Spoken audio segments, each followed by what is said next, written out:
बड़ी खबर अयोध्या से, जहां पर चंपत राय, अनिल मिश्रा, गोपाल राव को बड़ा झटका लगा है। तीनों के पास आईडी रद्द कर दी गई है।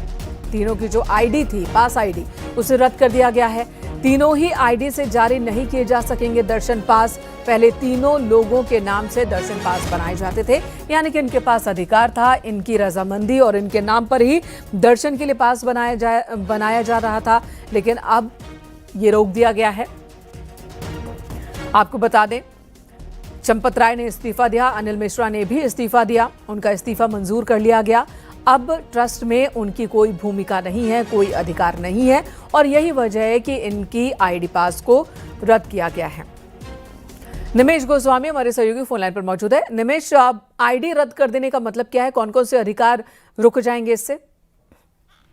देखिए, चूंकि राम मंदिर ट्रस्ट से ही इनका नाता खत्म हो चुका है, इनको ट्रस्ट से इनका इस्तीफा स्वीकार के बाहर का रास्ता दिखा दिया गया, तो ऐसे में अब इनके पास ये पावर नहीं है कि इनकी संस्तुति पर किसी का पास बन सके। राम मंदिर ट्रस्ट में पास की एक व्यवस्था थी, जिसमें सुगम और विशिष्ट दो तरीके के निःशुल्क पास थे, जिसमें लोगों को रेफरेंस, यानी कि ये तय किया जाता था कि जिस व्यक्ति का पास बन रहा है वो सही है और उसी का पास बन रहा है, जिससे पास की कालाबाजारी नहीं हो पाती थी। इसमें चंपत राय, डॉक्टर अनिल मिश्रा और गोपाल राव, इन तीनों लोगों के नाम से संस्तुति ली जाती थी और उसके बाद ही ये पास जारी किए जाते थे। अब इन तीनों की आईडी को फिलहाल सस्पेंड कर दिया गया है और पास बनाने की जो प्रक्रिया है, इन तीनों के संस्तुति भी जो बनती थी, अब वो नहीं बनेगी। पास में बाकायदा लिखा जाता था कि referred by Champat Rai, referred by doctor Anil Mishra.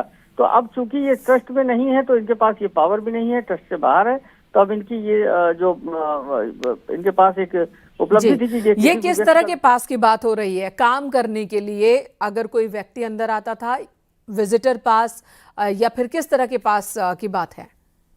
ये दोनों तरीके, एक तो दर्शन का निःशुल्क पास था, जिसमें जो लोग वयोवृद्ध हैं, शारीरिक रूप से अक्षम हैं या जिनको चलने में असुविधा है, उनके लिए पास की व्यवस्था की गई थी। वो पहले से पास ले सकते थे। बुजुर्गों के लिए, शारीरिक रूप से अक्षम लोगों के लिए था।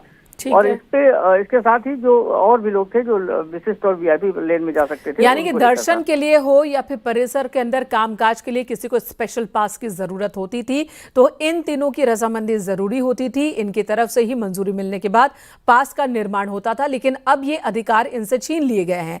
अब ऐसे में तीसरा सवाल मेरा ये है आपसे कि अगर किसी व्यक्ति को पास की जरूरत होगी तो अब ये अधिकार किस किस के पास है? देखिए, अब कोषाध्यक्ष गोविंद देवगिरी के पास फिलहाल मौजूदा कार्यकारी महासचिव कृष्ण मोहन जी के पास, और इसके साथ ही जो इंजीनियर हैं जिनके पास अकाउंट सेक्शन है आपटे, इनके पास, इन तीन लोगों की स्वीकृति पे ही पास बनेंगे। पास बनाने की प्रक्रिया को और सख्त किया गया है, क्योंकि पास पर भी पैसे की लेन देन की बात थी, तो ऐसे में पास की प्रक्रिया को भी और सख्त किया गया। और कार्यदायी संस्था जो राम मंदिर में काम कर रही है, उसकी संस्तुति पर भी जो पास जारी होंगे, तो पहले कार्यदायी संस्था एप्लीकेशन देगी ट्रस्ट को, फिर ट्रस्ट के कार्यकारी अध्यक्ष के द्वारा सिग्नेचर किया जाएगा और तभी उनको अंदर काम करने वाले कामगारों को भी तभी प्रवेश दिया जाएगा। तो ये दोनों पावर, जो परिसर में काम करने वाले लोग थे, उनका जो पास था वो भी निरस्त हो गया इनके सिग्नेचर से था, और इसके साथ ही जो इनकी संस्तुति पर जो पास आईडी थी इनकी, वो भी रद्द कर दी गई है। ठीक है, धन्यवाद आपका इस वक्त पूरी जानकारी देने के लिए। तो इन तीनों के ही अधिकार छीन लिए गए हैं। अगर कोई पास का निर्माण होना है तो इन तीनों की रजामंदी, इन तीनों की संस्तुति नहीं चलेगी, क्योंकि इनसे वो अधिकार ले लिया गया है, इनकी आईडी ही रद्द कर दी गई है।